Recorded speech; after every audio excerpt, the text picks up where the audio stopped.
আসসালামু আলাইকুম বন্ধুরা, আজকে আমরা এসেছি কুড়িগ্রাম ডিস্ট্রিক্টের কাশীপুর ইউনিয়ন ৯ নং ওয়ার্ডের এই একটি ভাঙন। এটি হলো আলতাপ মোড় থেকে মাঝিটারি যাইতে রশিদ পূর্বে স্যারের বাড়ির সামনে এই ভাঙনটি। আপনারা দেখছেন ওনারা নিজেরাই এটার কাজ করতেছে। এই সংবাদ পেয়ে আমরা এখানে এসেছি। সবাই অনেক গ্রামের সবাই মিলে এখানে কাজ করতেছে। তো আসলে এই জায়গার মেম্বার চেয়ারম্যান বা উপরন্তু যারা আছে তারা আমাদের এই কাশীপুর ৯ নং ওয়ার্ডের কোনো দায়িত্বের মধ্যে তারা থাকে না। কেন থাকে না আমরা একটু কথা বলবো এই এলাকার মানুষের সামনে। তারা আসলে প্রতিশ্রুতি দিয়ে যায়, কাজ করে না কেন বা প্রতিশ্রুতি দেয় তারা কি করে না করে আমরা এই এলাকার মানুষের কাছে শুনব।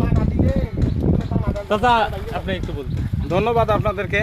আমি মোহাম্মদ আব্দুর রশিদ, প্রভাষক, কাশীপুর ডিগ্রি কলেজ। আজকে অত্যন্ত হৃদয় ভারাক্রান্ত অবস্থায় আপনাদের সামনে এই সাক্ষাৎকারটি দিচ্ছি। কিছুদিন আগে এর আগেও একটি প্রতিবেদন করা হয়েছিল এখান থেকে, সেটাও অনেকের নজরে গেছেন। কিন্তু আসলে দুঃখের বিষয় যে এই একটা রাস্তা মানুষের নিত্যদিনের প্রয়োজন, যে জিনিসটা নিয়ে আমরা চলাফেরা করব, আমরা খাবো, রুজি রোজগার করব, সেই জায়গাটার মধ্যে এখন আঘাত এনে গেছে। এই যে দেখেন, এই যে রাস্তা, এই জায়গাটা একজন মানুষ চলাফেরার মতো নাই, অথচ এখানে অনেক সার্ভিস চাকরিজীবী আছে, অনেকেই আছে। এখানে অন্তত 500 বাচ্চা কাচ্চা, এই এলাকার 500-700 বাচ্চা কাচ্চা স্কুলে যায়। এখন দেখেন এই অবস্থায় কতটা ঝুঁকিপূর্ণ হয়ে গেছে, বাচ্চারা যেতে পারে না। আমার মনে হয় যে আর 2-1 দিন যদি বৃষ্টি হয় এই রাস্তাটুকু টোটাল ভেঙে যাবে। আমি অত্যন্ত দুঃখের সহিত জানাচ্ছি যে এই এলাকাটার মধ্যে অত্যন্ত এই কুড়িগ্রাম জেলার প্রথম সারির যে সমস্ত নেতারা আছেন, লিডার পার্সন যারা আছেন, তাদের চলাফেরা অনেক আগে থেকে। কারণ এখানে আমাদের বিএনপির একজন লিডার পার্সন আছেন আব্দুর রাজ্জাক, ওনার বাড়িতে এই নির্বাচনের বিগত সংসদ নির্বাচনের সময় অনেক কয়েকদিন আমাদের কুড়িগ্রাম জেলার অন্যতম সদস্য মোস্তফা সাহেব উনি এসেছিলেন, সোহেল আহমেদ কায়কুবাদ উনি এসেছিলেন, আরও শীর্ষস্থ নেতৃবৃন্দ যারা আছে এই রাজ্জাকের বাড়িতে বেশ কয়েকদিন জনসভা করেছেন। অর্থাৎ ওনারা যখন এসেছিলেন আমাদের কাশীপুর হয়ে আসতে পারেন নাই, ওনারা গাগলা হয়ে নাগেশ্বরী দিয়ে আমাদের এলাকায় এসেছিলেন। আমরা তাদেরকে এই রাস্তাটিও দেখেছি।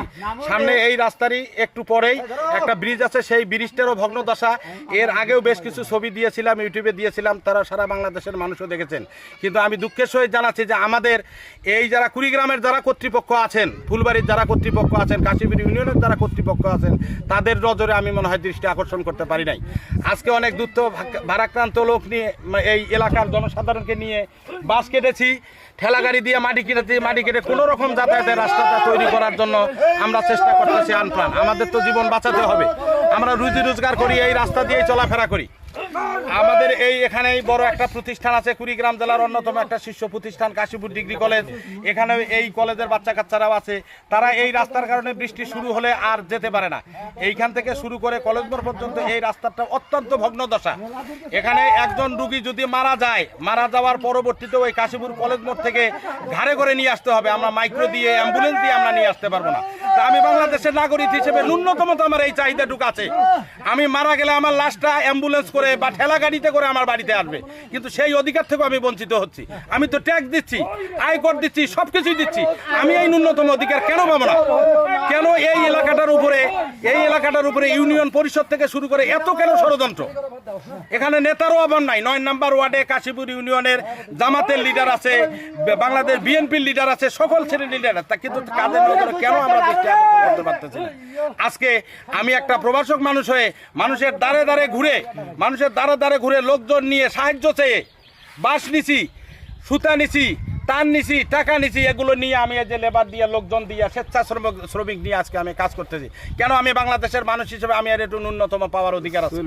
তাই আপনাদের কাছে দৃষ্টি আকর্ষণ করছি, যারা এটা দেখছেন, কর্তৃপক্ষ যারা আছেন, খুব আশু এই সমস্যাটা সমাধান না করা গেলে, যদিও আমরা ক্ষণস্থায়ীভাবে এই কাজটা করতেছি, কিন্তু কাজটা আমার মনে হয় দীর্ঘস্থায়ী হবে না। কারণ এখানে বেশ কিছু টাকার প্রয়োজন। আমাদের বর্তমানে আমাদের প্রাণের মানুষ সোহেল আহমেদ কায়কুবাদ সাহেব উনি জেলা পরিষদের সদস্য আছেন। আমার মনে হয় 1-2 লক্ষ টাকার একটা বাজেট দিলে ন্যূনতম এই ইয়াতে আমরা চলাফেরা করতে পারবো। আপনার জন্য যারা এই কাজটা করে দিবেন তাদের জন্য সবাই আমরা এই এলাকার মানুষ তাদের কাছে প্রার্থনা করবো, আল্লাহ যেন তাদেরকে সুখে এবং শান্তিতে রাখেন। তা আপনাদের কাছে আমার বিনীত অনুরোধ, আজকে যারা আসছেন, যারা কর্তৃপক্ষ আছেন, পত্রিকা আছেন, মিডিয়া আছেন, বিভিন্ন যারা আছেন, আসলে আমরা এটা কোনো অবাস্তব কোনো কথা বলতেছি না, বাস্তব একটা সত্য কথা বলতেছি। আপনাদের কাছে বিনীত অনুরোধ, আমাদের এই এলাকার এই 9 নম্বর ওয়ার্ডের এই মাঝিটারি এলাকার পক্ষ থেকে সকলের কাছে বিনীত অনুরোধ, যারা কর্তৃপক্ষ আছেন তাদের দৃষ্টি আশু কামনা করছি। ব্রিজটা সহ এই রাস্তা, এই মাঝিটারি থেকে কাশীপুর কলেজবর পর্যন্ত এই 1.5 কিলো রাস্তা যাতে আশুয়ের সমস্যার সমাধান হয়, ন্যূনতম মানুষজন এই এলাকায় চলাফেরা করতে পারে, সকলের ধন্যবাদ এবং সুস্বাস্থ্য কামনা করে আর আমাদের জন্য দোয়া করবেন, যাতে যে কাজটা ধরছি যদিও অনেক কষ্ট হবে, সকলকে সাথে করে নিয়ে যেন আমরা কাজটা যেন সমাপ্ত করতে পারি। আপনাদের সকলকে ধন্যবাদ। সুপ্রিয় দর্শক, আপনারা প্রবাসকের কথাবার্তা শুনলেন। তো আপনারা এখানে যারা কাজ করতেছেন তাদের এই হাবিজুর, এই যে তোমাদের নাস্তার জন্য আমি 200 টাকা দিলাম, তো সবাই মিলে নাস্তা কিনা খাইও। ধন্যবাদ সবাই।